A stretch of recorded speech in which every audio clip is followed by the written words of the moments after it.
নমস্কার, আমি গার্গী লাহিড়ী, বমিশালী বালিকা বিদ্যালয়ের ভৌত বিজ্ঞানের শিক্ষিকা। আজকে ক্লাস 10 এর চলো তড়িৎ যে চ্যাপ্টারটা আছে, ফার্স্ট সামেটিভে সব যে সিলেবাস ছিল আমাদের, সেটা আমাদের সব স্কুলেই কভার হয়ে গেছে, আমরা জানি।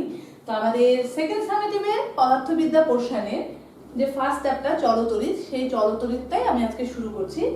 আর চলো তড়িতের মধ্যে কুলম্বের সূত্র, বিভব প্রভেদ, প্রবাহ মাত্রা আর ওহমের সূত্র, এই কটি বিষয় নিয়ে আজকে আমরা এখানে পড়াশোনা করব। প্রথমে চলে আসি কুলম্বের সূত্র। কুলম্বের সূত্র পড়াতে গিয়ে আমাদের প্রথমে আগে একটু জেনে নিতে হবে যে তড়িতাধান কি। আমরা জানি যে ঘর্ষণের ফলে দুটো পদার্থের অনেক সময় এমন একটা ঘটনা ঘটে যায় যে ঘর্ষণের ফলে একটা পদার্থ আরেকটা পদার্থকে আকর্ষণ করে বা বিকর্ষণ করে। কিরকম একটু ভেবে দেখি, যে আমরা যখন শুকনো চুল প্লাস্টিককে চিরুনি দিয়ে আঁচড়াই, আঁচড়ানোর পর সেই চিরুনিটাকে যদি ছোট ছোট কাগজের টুকরো করে ওর উপরে রাখি, ছোটবেলা আমরা এই ম্যাজিক সবাই করেছি, কাগজের টুকরোগুলো কি হয়, চিরুনির সাথে আটকে আসে না, উঠে আসে। কেমন করে হয় এটা? আমরা ছোটবেলায় পড়েছি স্থির তড়িতের সাহায্যে হয়। এখানে কি ঘটনাটা ঘটে? ঘটনাটা কিছুই নয়, দুটো বস্তুর মধ্যে যখন ঘর্ষণ হচ্ছে তখন একটা বস্তু থেকে আরেকটা বস্তুতে ইলেকট্রন চলে যায়। তার ফলে কি হয়, দুটো বস্তুই, যার থেকে ইলেকট্রন গেল এবং যে ইলেকট্রন নিল, দুটো বস্তুই কি হয়ে যায়, দুটো বস্তুই তড়িৎগ্রস্ত হয়ে যায়। যে ইলেকট্রন দিয়ে দিল সেখানে ইলেকট্রনের কি হয়ে গেল, ঘাটতি হয়ে গেল। তার ফলে সেই বস্তুটা কি হয়ে যাচ্ছে, সেই বস্তুটা ধনাত্মক তড়িৎগ্রস্ত হয়ে যাচ্ছে। আর যে বস্তুটা ইলেকট্রন গ্রহণ করলো সেই বস্তুটা ঋণাত্মক তড়িৎগ্রস্ত হয়ে যাচ্ছে। এখন আমাদের ভাবতে হবে যে তাহলে এই তড়িতাধান কি। যে একটা ধনাত্মক তড়িৎগ্রস্ত হয়ে গেল, একটা ঋণাত্মক তড়িৎগ্রস্ত হয়ে গেল। আর কিছু কিছু পদার্থ আছে যার মধ্যে কোনো কণাই আহিত হলো না, মানে ইলেকট্রন গেলেও না আসলো না, সেগুলো স্বাভাবিকভাবে কি থাকছে, যে ওগুলোর মধ্যে কোনো আধান নেই, সেটা তড়িৎগ্রস্ত হলো না। তাহলে একটা হলো তড়িৎগ্রস্ত বস্তু, আর একটা হলো গিয়ে তড়িৎগ্রস্ত হলো না এমন ধরনের বস্তু। এবার যে তড়িৎগ্রস্ত বস্তু হলো, তাদের মধ্যে তড়িতাধান, আধান এলো। তাহলে তড়িতাধান কি? তড়িতাধান আর কিছুই না, এটা হলো বস্তুর একটা ভৌত ধর্ম, যার দ্বারা ও আরেকটা তড়িৎগ্রস্ত বস্তু বা তড়িৎ অনাহিত বস্তুকে আকর্ষণ বা বিকর্ষণ করার ক্ষমতা লাভ করে। তার মানে কি, দুটো তড়িৎগ্রস্ত বস্তু পরস্পরের প্রতি কি ফিল করবে, একটা বল, হয় সেটা আকর্ষণ বল হতে পারে বা বিকর্ষণ বল হতে পারে। তড়িতাধান, যেটা নিয়ে এতক্ষণ আমরা বলছি, যে তড়িতাধান তাহলে কয় প্রকারের হতে পারে? দু প্রকার। তড়িতাধান হলো দু প্রকার। বললাম ইলেকট্রন একজন দিল আর একজন নিল। তাহলে একটা হচ্ছে ধনাত্মক তড়িতাধান, আরেকটা হলো ঋণাত্মক তড়িতাধান। তার মানে একটা ঋণাত্মক তড়িৎগ্রস্ত বস্তু আর একটা ধনাত্মক তড়িৎগ্রস্ত বস্তু। এবার এই যে তড়িতাধান একটা ধর্ম, যার জন্য সে অপর তড়িৎগ্রস্ত বস্তু বা তড়িৎ অনাহিত বস্তুকে আকর্ষণ বা বিকর্ষণ বল লাভের ক্ষমতা লাভ করে। তার মানে আমরা বুঝতে পারছি যে আমাদের প্রকৃতিতে দুটো যদি স্থির তড়িতাধান থাকে, তাহলে তারা পরস্পর হয় আকর্ষণ করবে নয় বিকর্ষণ। কেন? দুটো যদি ধনাত্মক তড়িতাধান থাকে, তারা পরস্পরকে কি করবে, দুটো ধনাত্মক থাকলে পরস্পরকে বিকর্ষণ করবে। দুটো ঋণাত্মক থাকলেও কি করবে, পরস্পরকে বিকর্ষণ করবে। কেন না, সম আধান যদি হয়, ওরা সমপ্রকৃতি এবং সম আধান যদি হয়, তাহলে ওরা কি করবে, পরস্পরকে বিকর্ষণ করবে, বিকর্ষণ বল ওদের মধ্যে অনুভূত হবে। আর যদি ওরা একটা ধনাত্মক একটা ঋণাত্মক হয়, তাহলে কি হবে, তাহলে ওরা পরস্পরের প্রতি একটা আকর্ষণ বল অনুভব করবে। তাহলে দুটো তড়িতাধান যেখানে থাকুক, তাদের মধ্যে কি হবে, একটা আকর্ষণ বা বিকর্ষণ বল সবসময় কাজ করবে, হয় আকর্ষণ নয় বিকর্ষণ। আমি দুটো তড়িতাধান ধরে নিলাম, একটা ধরে নিলাম বিন্দু তড়িতাধান, স্থির তড়িতাধান Q1, আরেকটা ধরে নিলাম আমরা বিন্দু তড়িতাধান Q2। এবার এই Q1 আর Q2 ধরে নিচ্ছি এটা A বিন্দুতে আছে আর এটা আছে B বিন্দুতে। এবার কুলম্ব বললেন যে এই যে দুটো তড়িতাধান আছে, এরা যে পরস্পরের প্রতি আকর্ষণ বা বিকর্ষণ বল অনুভব করবে, সেটা কিভাবে করবে, কি পরিমাণে করবে। উনি বললেন যে তড়িতাধান দুটোর গুণফলের সমানুপাতিক হবে সেই আকর্ষণ বা বিকর্ষণ বল। আমরা ধরে নিই বল হলো এফ, এদের মধ্যে যদি এটা প্লাস হয়, মানে এটা ধনাত্মক, তাহলে কি হবে? বিকর্ষণ বল। আর যদি একটা প্লাস একটা মাইনাস হয় তাহলে কি হবে? তাহলে হবে আকর্ষণ বল। সেই বলটাকে আমরা ধরে নিলাম কি এফ। এবার Q1 আর Q2 এর গুণফল, দুটো স্থির বিন্দু তড়িতাধানের গুণফল, তাহলে কত পাচ্ছি আমরা? Q1 Q2। তাহলে Q1 আর Q2 হবে এই বলের সাথে সমানুপাতিক। যখন এদের মধ্যে যে দূরত্ব, এই দূরত্বটা যখন স্থির। আরেকটা কথা বলে দিই, এই যে আধান দুটো এরা কিন্তু এদের একদম কেন্দ্র বরাবর সংযোজক সরলরেখা বরাবর কাজ করে, হ্যাঁ, ক্রিয়াটা করে। এই ডিসটেন্সটা ধরে নিলাম আর, এ আর বি বিন্দুর মধ্যে দূরত্ব আছে আর। এই আরটা যখন স্থির থাকবে তখন যে বলটা ওরা অনুভব করবে সেই বলটা হবে আধান দুটোর গুণফলের সমানুপাতিক।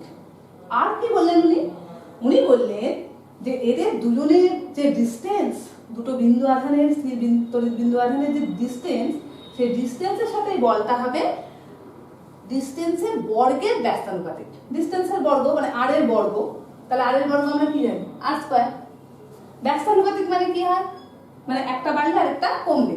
সমানুপাতিক মানে এদের গুণফল যদি বাড়ে বল বাড়বে, গুণফল যদি কমে বল কমবে। ব্যস্তানুপাতিক মানে একটা বাড়লে একটা কমে। আমরা জানি যে ব্যস্তানুপাতিক, তাহলে আমরা কিভাবে লিখবো? 1/r²।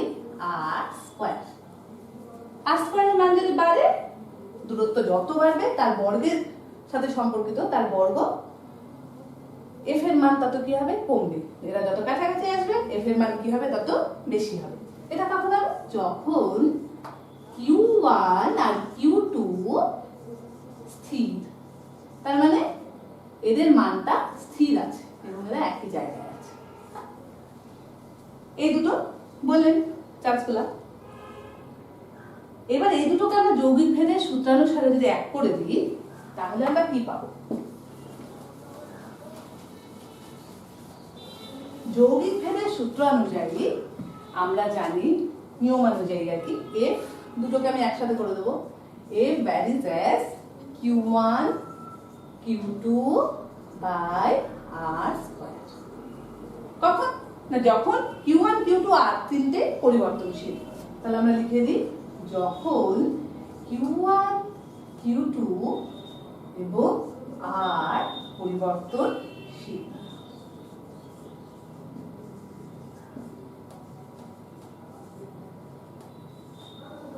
এটা হলো কুলম্বের সূত্র। এইবার আমরা জানি যে আমরা সমানুপাত চিহ্নটাকে তুলে দিতে গেলে আমাদের কি সমান চিহ্ন যখন আনবো তখন আমাদের একটা ধ্রুবক আসে। আমি এই পোর্শনটা মুছে দিচ্ছি এখন, হ্যাঁ। এটা কিন্তু মাথায় রাখতে হবে যে আমাদের ডিসটেন্স ছিল আর Q1 Q2, হ্যাঁ। আমি এটা মুছে দিই।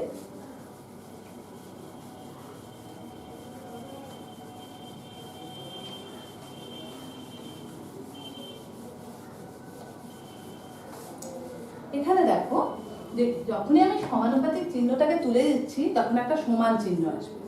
সমান চিহ্ন মানে এখানে একটা ধ্রুবক চলে আসবে। তাহলে ধ্রুবক Q1 Q2 বাই r²। এখানে এই যে আমাদের কে ধ্রুবকটা আমরা পেয়েছি, এই ধ্রুবকটা কার উপরে মানটা নির্ভর করবে? কোন মাধ্যমে কণা দুটো রয়েছে আর কোন পদ্ধতিতে, মানে সিজিএস না এসআই, কোন পদ্ধতিতে আমরা মানটা নিচ্ছি। তাহলে কে কিন্তু নির্ভরশীল। কণা দুটো মানে তড়িতাধান দুটো কোন মাধ্যমে আছে আর কোন পদ্ধতি আমরা ব্যবহার করছি। যদি আমরা সিজিএস পদ্ধতি নিই, সিজিএস পদ্ধতিতে শূন্য মাধ্যমে কে এর মান 1 হয়ে যায়। সিজিএস পদ্ধতিতে শূন্য মাধ্যমে কি বললাম? কে এর মান কি? পদ্ধতিতে শূন্য মাধ্যমে কে সমান সমান 1, কে এর ভ্যালুটা হয়ে যায় 1। তাহলে সিজিএস পদ্ধতিতে শূন্য মাধ্যমে আমি এফ সমান সমান কি লিখতে পারি? এফ সমান সমান Q1 Q2 বাই r²। এবার আমরা দেখি যে কিউ আধান স্থির, বললাম যে স্থির বিন্দু তড়িতাধান যে আছে, এর এককটা কি? সিজিএস পদ্ধতিতে যদি আমরা দেখি যে বলের একক কি? ডাইন। এক ডাইন বল অনুভব করছে দুটো আধান, দুটোই ধরে নিলাম আমরা ধনাত্মক আধান আছে। বা দুটোই ধরি ঋণাত্মক, একটা ধনাত্মক একটা ঋণাত্মক, তাহলে এবং দুটোর মানই কি আমরা পেয়েছি সমান, Q1 Q2 সমান সমান Q ধরে নিলাম, F সমান সমান ধরে নিলাম এক ডাইন, আর ওদের মধ্যে দূরত্ব আছে কত, R সমান সমান ধরে নিলাম 1 সিরিয়াস। হ্যাঁ, তাহলে আমরা কি লিখতে পাবো, Q1 Q Q2 ও Q সমান সমান 1, ঠিক আছে না? তার মানে Q স্কয়ার সমান সমান, এটা মুছে দিই,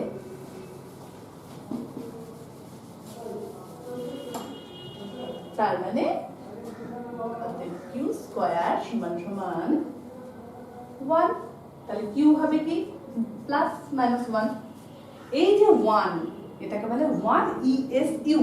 কি বললাম, সিজিএস পদ্ধতিতে তড়িতাধানের একক কি বললাম, ESU, ঠিক আছে? তাহলে ESU, এক ESU বলতে আমরা তাহলে কি বোঝাবো, এক ESU মানে যদি দুটো স্থিরবিন্দু তড়িতাধান 1 সেমি দূরত্বে পরস্পর থেকে থাকে এবং ওরা যদি পরস্পরের প্রতি এক ডাইন বল অনুভব করে, তাহলে ওই আধান দুটোর প্রতিটির মান হবে 1 ESU। এবার আমরা চলে আসি এসআই পদ্ধতিতে। আমরা সিজিএস পদ্ধতিতে শূন্য মাধ্যমে বলেছি কে এর মান কত 1, কিন্তু এসআই পদ্ধতিতে পরীক্ষা করে দেখা গেছে যে এসআই পদ্ধতিতে শূন্য মাধ্যমে কে এর মান কত হয়, কে এর মান হয় 9 × 10⁹। কোন পদ্ধতি বললাম, এসআই পদ্ধতি। কোন মাধ্যম, শূন্য মাধ্যম। তাহলে F সমান সমান কি লিখবো, F সমান সমান 9 × 10⁹ Q1 Q2 by R square. তাহলে এখানে আবার ওই একই রকম করে নি, Q1 Q2 টা Q, R ধরে নিলাম 1, তাহলে সেক্ষেত্রে F সমান সমান কত বেরিয়ে আসছে, 9 × 10⁹। আর যদি Q1 Q2 দুটোই যদি আমরা এক একক ধরে নিই, তাহলে যে বলটা অনুভব করবে, তাহলে কত বল অনুভব করবে, 9 × 10⁹। তাহলে আমরা ধরে নিলাম Q1 সমান সমান Q2 সমান সমান 1, R সমান সমান এক একক আর কি, R সমান সমান কত ধরে নিলাম 1 মিটার। তাহলে 1 মিটার দূরত্বে যখন আছে দুটো তড়িতাধান যাদের একক হলো 1, তাহলে F সমান সমান কি পেয়ে গেলাম আমরা, দেখো 9 × 10⁹। এখানে আমরা কি দেব, বলের একক নিউটন, 9 × 10⁹ নিউটন বল পেয়ে গেলাম। তাহলে আমরা এবার কি বলতে পারি, যে যদি F সমান সমান 9 × 10⁹ নিউটন বল অনুভব হয়, যদি আধান তড়িতাধান দুটোর মধ্যে দূরত্ব কত থাকে 1 মিটার, তাহলে প্রতিটা আধান যে বল অনুভব করবে সেটা হবে 1 একক বলেছি, তাই না? বলটা যেটা অনুভব করে 9 × 10⁹ নিউটন বল ওরা অনুভব করেছিল, তাহলে ওদের আধানের পরিমাণ কত হবে, আধানের পরিমাণ হবে 1 কুলম্ব। তাহলে এক এসআই পদ্ধতিতে তাহলে আধানের এককটা কি হচ্ছে বললাম, তড়িতাধানের একক কুলম্ব। তার মানে আমি এটা এই এককটাকে এখন উঠিয়ে আমি নাম কি দিয়ে দিলাম, 1 কুলম্ব। সিজিএস এ যেটা হচ্ছে ESU, এসআই তে হচ্ছে কুলম্ব। তাহলে আরেকবার বলছি যে যদি দুটো তড়িতাধান পরস্পরের মধ্যে 1 মিটার দূরত্ব থাকে এবং প্রত্যেকে যদি 9 × 10⁹ নিউটন বল অনুভব করে, তাহলে তার এককটা কি হবে 1 কুলম্ব। আধানগুলোর একক কি হবে 1 কুলম্ব। এটা হলো গিয়ে এসআই পদ্ধতিতে কুলম্বের তড়িতাধানের একক, এবং সিজিএস পদ্ধতিতে তড়িতাধানের একক কি বললাম, ESU। এবার ESU আর কুলম্বের সম্পর্ক হলো 1 কুলম্ব সমান সমান 3 × 10⁹ ESU। এটা গেল কুলম্বের সূত্র। এবার আমরা চলে আসি বিভব ও প্রভেদ।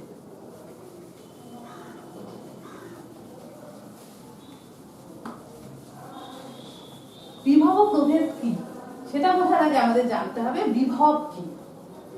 যখন আমি একটা তড়িতাধানকে একটা জায়গায় রাখবো, তখন তার চারপাশে সে একটা বল প্রয়োগ করবে। আমরা একটু আগে দেখেছি যে সমমেরু হলে সম আধান হলে বিকর্ষণ বল আর বিপরীত আধান হলে আকর্ষণ বল। তাহলে ধরে নিলাম এখানে আমরা একটা আধান রেখেছি। তাহলে চারপাশে এমন একটা অঞ্চল আছে যে অঞ্চলে অন্য আরেকটা তড়িতাধান যদি রাখি, ধরলাম এখানে আমি একটা প্লাস কিউ রেখেছি, তাহলে এরা পরস্পরের কি বল অনুভব করবে? বিকর্ষণ বল, তাই না? আর যদি এখানে আমি একটা মাইনাস কিউ রাখি, তাহলে এরা কি বল অনুভব করবে? আকর্ষণ বল। তাহলে এই ক্ষেত্রটার তো একটা সীমা আছে, যতখানি অবধি অন্য আরেকটা আধান আনলে এই আধানটা কি করতে পারবে? আকর্ষণ বা বিকর্ষণ বল অনুভব করবে। যে অঞ্চল জুড়ে একটা আধান, যে অঞ্চল জুড়ে অন্য আরেকটা আধানের উপস্থিতিতে আকর্ষণ বা বিকর্ষণ বল অনুভব করে, সেটাকেই বলা হয় ওই আধানের কি? তড়িৎ ক্ষেত্র। তাহলে আমি ধরে নিলাম এটা এই কিউ আধানের তড়িৎ ক্ষেত্র। এখানে যদি কোনো আধান থাকে অতটা আকর্ষণ বা বিকর্ষণ বল অনুভব করছে না, এতটাই কম যে নগণ্য ধরে নিলেই চলবে। এইবার এই কিউ আধানের এটা তড়িৎ ক্ষেত্র। এবার এই তড়িৎ ক্ষেত্রের মধ্যে যদি আমি অসীম দূরত্ব থেকে একটা ধনাত্মক আধান, একক ধনাত্মক আধানকে যদি আমি এই তড়িৎ ক্ষেত্রের যে কোনো বিন্দুতে নিয়ে আসতে চাই, তাহলে আমাকে যে কৃতকার্য করতে হবে সেটাই হবে ওই বিন্দুতে ওই তড়িৎ ক্ষেত্রের ওই বিন্দুর বিভব। ধরি আমি এখানে +1 ধরে নিয়েছি, একটা ধনাত্মক একক ধনাত্মক আধানকে আমি এই তড়িৎ ক্ষেত্রের মধ্যে নিয়ে আসবো। তার জন্য আমার কার্য করতে হলো W। তাহলে আমি কি বলবো? যে এইটুকু এক একক আধান আনতে যে কাজটা আমাকে করতে হলো, সেই কাজটুকুই ওর কি? বিভব, ওই বিন্দুতে ওর বিভব। এবার আমি ধরে একক না এনে আমি কিউ পরিমাণ নিচ্ছি। এবার কিউ পরিমাণ আনতে মানে কৃতকার্য হয়েছে W/W কিউ। এটা আমি ধরে নিচ্ছি যে আমার কৃতকার্য হলো কতটুকু? W/Q। এইবার কিউ আধানকে আনতে আমার কাজ করতে হচ্ছে W/Q। তাহলে একক আধানকে আনতে আমার কাজ কতখানি করতে হবে? একক ধনাত্মক আধানকে। তাহলে একক ধনাত্মক আধানের ক্ষেত্রে আমার কৃতকার্য হবে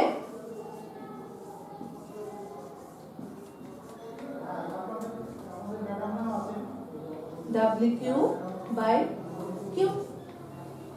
তাই হচ্ছে না? আমি কিউ পরিমাণ আধান আনতে আমাকে কাজ করতে হচ্ছে W/Q। তাহলে একক আধান আনতে আমাকে কি করতে হবে? W/Q/Q। এই বিন্দুতে এটাই হলো ওর কি? বিভব। V ধরে নিলাম আমরা। এই বিন্দুতে ওর বিভব হলো V। এইবার আমি ধরে নিলাম এখানে নিয়ে আসতে আমাকে, এটা একটা বিন্দু ধরে নিয়ে, এটা ধরলাম R বিন্দু, এটা ধরলাম আমি S বিন্দু। এবার এখান থেকে ধনাত্মক আধানকে এখানে নিয়ে আসতে দেখা গেল আমার কৃতকার্য করতে হচ্ছে যা যে কিউ পরিমাণ নিয়ে আসতে, সেটা আমি ধরে নিলাম। এর তাহলে বিভব প্রভেদ ধরলাম VS সমান সমান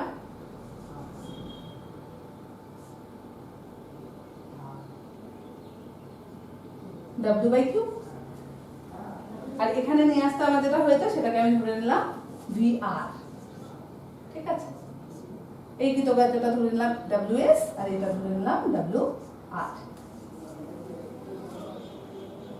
এইবার তাহলে এই দুটো বিন্দুর বিভব আমি পেয়ে গেছি। তাহলে এদের মধ্যে পার্থক্য কত? পার্থক্য হলো এই R থেকে S এ নিয়ে যেতে যে পরিমাণ কৃতকার্য আমাদের করতে হবে, তাহলে সেটা কত হবে? স্বাভাবিকভাবে দুজনের পার্থক্য কি? VS - VR। এটাই বিভব প্রভেদ। তাহলে এই কাজ সমান সমান কি হচ্ছে? W/Q। ধরে নিলাম WS -WR মানে W। তাহলে এখান থেকে এইটুকু নিয়ে যেতে যে কৃতকার্যটা হলো, সেটাকেই আমরা তখন কি বলবো? বিভব প্রভেদ। এই দুই বিন্দুর বিভব প্রভেদ। এদের আলাদা আলাদা বিভব আমরা জানি, সেটাকে বিয়োগ করে আমরা কি পেয়ে যাবো? বিভব প্রভেদ। বা এখান থেকে এখানে নিয়ে যেতে আধানটিকে, একক ধনাত্মক আধানকে এখান থেকে এখানে নিয়ে যেতে যে পরিমাণ কাজ আমরা করব, সেটাই হলো ওর কি? বিভব প্রভেদ। এই বিভব প্রভেদকে কোন এককে প্রকাশ করা হয়? এসআই পদ্ধতিতে বিভব প্রভেদের একক হলো ভোল্ট। এসআই পদ্ধতিতে একক হলো ভোল্ট। তার মানে W কৃতকার্য। তাহলে এসআই পদ্ধতিতে কৃতকার্যের একক কি? জুল। তাহলে আর আধান একটু আগে করেছি আমরা কুলাম। তাহলে 1 কুলাম ধনাত্মক আধানকে আমরা R থেকে S বিন্দুতে নিয়ে যেতে যদি 1 জুল কাজ আমাদের করতে হয়, তাহলে এই দুই বিন্দুর বিভব প্রভেদ আমরা কত লিখব? আমরা লিখব 1 ভোল্ট। তারপরে 1 ভোল্ট সমান সমান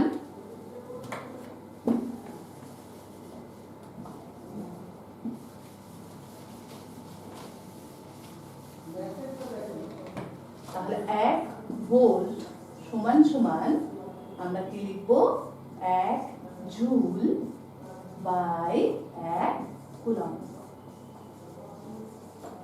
1 জুল বাই 1 কুলম্ব, যে 1 কুলম্ব ধনাত্মক তড়িতাধানকে যদি ওই বিন্দু দুটোর মধ্যে এক জায়গা থেকে আরেক জায়গায় নিয়ে যেতে যদি 1 জুল কাজ করা হয়, তাহলে এই দুটো বিন্দুর বিভব প্রভেদ কত হবে 1 ভোল্ট। তাহলে আমি আরেকবার বলি বিভবের সংজ্ঞাটা, যে অসীম দূরত্ব থেকে আমি একক ধনাত্মক আধানকে যদি আমি কোনো বিন্দু আধানের তড়িৎ ক্ষেত্রের মধ্যে নিয়ে আসতে চাই, তাহলে যে পরিমাণ কৃতকার্য করতে হবে তাহলে তাকেই বলা হবে ওই বিন্দুতে ওর বিভব। এবার অসীম দূরত্ব বলতে কি বোঝায়? এই যে তড়িৎ ক্ষেত্রের বাইরে থেকে নিয়ে আসছি, তাহলে তড়িৎ ক্ষেত্রের বাইরে মানে অনেকটা দূর থেকে নিয়ে আসছি। অসীম মানে মহাকাশ থেকে আমি তড়িৎ আধানকে ধরে নিয়ে আসি। আমরা যদি তড়িৎ ক্ষেত্রটা এইটুকু জায়গার মধ্যে সীমাবদ্ধ থাকে, তাহলে আমি এখানে যদি আমি কোনো বিন্দু আধান ধরি, একক আধান ধরি, সেটা এর তুলনায় সাপেক্ষে কি অসীম দূরত্বে আছে। সেই কারণে বলা হয়েছে যে অসীম দূরত্ব থেকে আমরা যদি এখানে নিয়ে আসতে পারি, তাহলে যে কৃতকার্য করা হবে সেই কৃতকার্যটাই হলো ওর বিভব। আর দুটো বিন্দুর মধ্যে এই কৃতকার্যের পার্থক্যটাই হলো ওদের বিভব প্রভেদ। তাহলে বিভব প্রভেদ একক আমরা জেনে গেলাম এসআই পদ্ধতিতে কি ভোল্ট বিভব প্রভেদ। 1 ভোল্ট সমান সমান 1 জুল বাই 1 কুলম্ব। এগুলো কিন্তু ম্যাথমেটিক্যাল প্রবলেমস গুলোর সময় লাগে। আমি যদি আজকে সময় পাই আমি কয়েকটা প্রবলেমে যাব। এরপর আমরা চলে আসি প্রবাহ মাত্রা। এবার আস্তে আস্তে আমরা কিন্তু চলতড়িতের ভেতরে ঢুকে যাচ্ছি। প্রবাহ মাত্রা কি? প্রবাহ মাত্রা বলতে তড়িতের প্রবাহ, তার যে হার। এবার একটু বলি যে এই চলতড়িৎ উৎপত্তি হচ্ছে কিভাবে। আমাদের প্রতিটা ধাতব পৃষ্ঠে অনেক মুক্ত ইলেকট্রন থাকে। মুক্ত ইলেকট্রন বলতে কি, যে পরমাণুর মধ্যে শেষ কক্ষে যে ইলেকট্রনগুলো থাকে সেগুলো কিছু কিছু ইলেকট্রন যত্রতত্র ঘোরাফেরা করতে পারে পদার্থের মধ্যে। সাধারণত ধাতব পৃষ্ঠের ওপরেই ওরা ঘোরাঘুরি করে, তাদেরকে বলা হয় মুক্ত ইলেকট্রন, যে খুব বেশি বন্ধনে তারা নেই। এবার এই মুক্ত ইলেকট্রনগুলোই কিন্তু এই তড়িৎগ্রস্ত হয়েছিল। ওই যে যখন বলেছিলাম চিরুনি দিয়ে মাথার চুল আসতেছিলাম, ওই ইলেকট্রনগুলো গিয়েছিল, একটা ধনাত্মক হয়ে গেছিল, আরেকটা যেখানে গিয়েছিল তারা ঋণাত্মক হয়ে গেছিল, বেশি ইলেকট্রন পেয়ে গেছিল। তো এবার এই ইলেকট্রনগুলোকে যদি আমি একটা নির্দিষ্ট পথে গতিশীল করে দিই, তাহলে সেটা হয়ে যাবে কিন্তু কারেন্টের উৎপত্তির কারণ। তার মানে তড়িতের বাহকই হলো আমাদের মুক্ত ইলেকট্রন। তাহলে এই মুক্ত ইলেকট্রনগুলো যখন প্রবাহিত হবে একটা নির্দিষ্ট দিকে, তখনই আমরা বলবো তড়িতের উৎপত্তি ঘটেছে। তাহলে এবার আমরা চলে আসি প্রবাহ মাত্রা। তাহলে মুক্ত ইলেকট্রনগুলো যখন একটা নির্দিষ্ট পথে যাবে, তাহলে তারা কিভাবে যাবে? দেখা গেল যে কোনো একটা পরিবাহী যে কোনো প্রস্থচ্ছেদের মধ্য দিয়ে 1 সেকেন্ডে যতগুলো তড়িতাধান যেতে পারে। এবার প্রশ্ন আসতে পারে, এই বলা হলো যে ইলেকট্রন যেতে পারে, ইলেকট্রনের যেতে পারে, তাহলে তড়িতাধান কোথা থেকে আসলো? ধনাত্মক ঋণাত্মক, তাহলে কে যাচ্ছে? যখন ইলেকট্রন এখান থেকে যদি ইলেকট্রন এখানে চলে যায়, তাহলে এখানে কি হয়ে গেল? ইলেকট্রন নেই হয়ে গেল, তাই না? নেই মানে এখানে ইলেকট্রনের ঘাটতি পড়লো, মানে এটা কি হয়ে গেল? প্লাস হয়ে গেল। তাহলে এখানে আবার কে চলে আসবে? ছুটে ইলেকট্রন আরেকটা চলে আসবে, আরেকটা মুক্ত ইলেকট্রন আসবে না? তখন আবার এটা কি হয়ে গেল? প্লাস। তাহলে প্লাসটা আমরা এইদিকে চলে যাচ্ছে, আর দেখো ইলেকট্রন গুলো সমানে এইদিকে যাচ্ছে, তাই না? তার মানে ইলেকট্রনের ঘাটতিতে একটা ধনাত্মক একটা প্রবাহ আমরা পেয়ে যাচ্ছি, আর ইলেকট্রন গুলো এইদিকে ছুটে চলেছে। তো এইবার যে কোনো একটা পরিবাহী আমরা নিলাম, ধরে এটা যদি একটা ধরে নিলাম আমি, যেটা একটা তামার তার, সরু, এটা অনেক সরু, এটাকে যদি আমি এইভাবে কেটে দিই, তাহলে আমি একটা গোল পাবো, এরকম একটা গোল অংশ পাবো, এটাকে বলা হয় প্রস্থচ্ছেদ। এটা কি হবে? এই কেটে নিলে এটাকে আমরা পাবো প্রস্থচ্ছেদ। ওই প্রস্থচ্ছেদের মধ্য দিয়ে, তার মানে আপনি যদি এরকম একটা তার হয়, তাহলে তারটাকে যদি আমি এরকম ধরে নিলাম, একটা তার আছে, তারটাকে আমি এইভাবে কেটে নিলাম, তাহলে আমি এখানে কি পাবো? এটাকে আমি সরিয়ে নিয়েছি, তার মানে এই জায়গাটা কি পেলাম? তাহলে এটাকে আমি কি বলবো? এই তারটা প্রস্থচ্ছেদ। যে কোনো প্রস্থচ্ছেদের মধ্য দিয়ে 1 সেকেন্ডে যতগুলো তড়িতাধান যেতে পারে, ইলেকট্রন যেতে পারে বা ইলেকট্রনের ঘাটতির জন্য ধনাত্মক গুলো যেতে পারে, 1 সেকেন্ডে যতগুলো তড়িতাধানের মধ্য দিয়ে যাবে তাকেই আমরা কি বলবো? ওই পরিবাহী প্রবাহ মাত্রা। তার মানে যদি t সেকেন্ড সময়ে, তাহলে আমরা এখন কি করছি? তড়িৎ প্রবাহ মাত্রা, তাই না?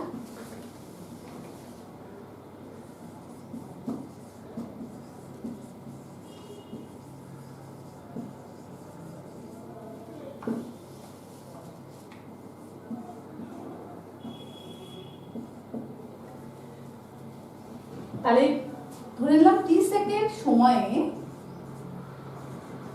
কতগুলো তড়িতাধান চলে যাচ্ছে? কিউ পরিমাণ, কিউ কুলম। t সেকেন্ড সময়ে কিউ কুলম তড়িতাধান যাচ্ছে যে কোনো প্রস্থচ্ছেদের মধ্য দিয়ে। তাহলে 1 সেকেন্ড সময়ে কতখানি যাবে? Q by T. এটা এর একক, কিউ এর একক কুলম আর টি এর একক সেকেন্ড তড়িতাধান যাবে। তাহলে কিউ বাই টি হয়ে যাবে তড়িৎ প্রবাহ মাত্রা।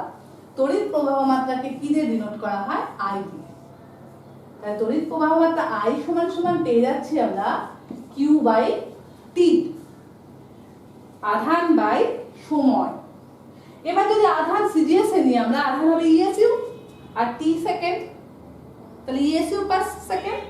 এখানে আর যদি এসআই পদ্ধতি নিই তাহলে কি হবে? Coulomb per second. এই কুলম পার সেকেন্ড এসআই তে এটাকেই বলা হয় অ্যাম্পিয়ার। তাহলে তড়িৎ প্রবাহ মাত্রার একক কি এসআই পদ্ধতিতে? অ্যাম্পিয়ার। তড়িৎ প্রবাহ মাত্রার এসআই পদ্ধতিতে একক কি হয়? অ্যাম্পিয়ার। তাহলে 1 অ্যাম্পিয়ার মানে আমরা কি লিখব? 1 অ্যাম্পিয়ার সমান সমান 1 coulomb per second. 1 coulomb by 1 second. তার মানে কোন পরিবাহীর যে কোনো প্রস্থচ্ছেদের মধ্য দিয়ে 1 সেকেন্ডে যদি 1 কুলম তড়িতাধান প্রবাহিত হতে পারে তাহলে যে তড়িৎ প্রবাহ মাত্রা হবে সেটা হবে 1 অ্যাম্পিয়ার। তাহলে 1 অ্যাম্পিয়ার সমান সমান পেয়ে গেলাম 1 কুলম পার 1 সেকেন্ড। এবার তাহলে আমরা তড়িৎ প্রবাহ মাত্রা পেয়ে গেছি, বিভব প্রভেদ। এবার আমরা জাস্ট ওহমের সূত্রটা একটু টাচ করে যাই। ওহমের সূত্রে বলা হয়েছে যে স্থির উষ্ণতা এবং অন্যান্য ভৌত অবস্থা যদি অপরিবর্তিত থাকে তাহলে পরিবাহীর দুই প্রান্তের বিভব প্রভেদ আর ওই পরিবাহীর মধ্যে দিয়ে যে প্রবাহ মাত্রা পরস্পরের সমানুপাতিক হবে। তার মানে আমি যদি একটা পরিবাহী নিই, এই পরিবাহীর দুটো প্রান্ত ধরে নিলাম, এটা হলো এ প্রান্ত, এটা হলো বি প্রান্ত। এবার ধরলাম এর বিভব হলো ভি এ আর এর হলো ভি বি। তাহলে যে বিভব প্রভেদ কত হবে? এইভাবে V A minus V B. তড়িৎ প্রবাহ মাত্রা ধরে নিলাম আই, এইদিকে যাচ্ছে, এর মধ্যে দিয়ে আই প্রবাহ মাত্রা কাজ করছে। তাহলে ওহমের সূত্রে আমরা কি বলতে পারি? V A minus V B varies as I. I যদি বাড়ে, বিভব প্রভেদ যদি বাড়ে আইও বাড়বে, বিভব প্রভেদ যদি কমে তাহলে আইও কমে যাবে। এখান থেকে আমরা কি পেয়ে গেলাম? V A minus V B equal to সমানুপাতিক চিহ্ন উঠে গেল, আই ইন্টু একটা ধ্রুবক চলে এলো আর। এটাই হলো ওহমের সূত্র, যে কোনো পরিবাহীর দুপ্রান্তের বিভব প্রভেদ এবং তার মধ্যে যে প্রবাহ মাত্রা পরস্পরের সমানুপাতিক। এই আর হলো রোধ। এর পরের ক্লাসে আমরা জেনে নেব এই আর কি, এই রোধ বা এই ধ্রুবকটা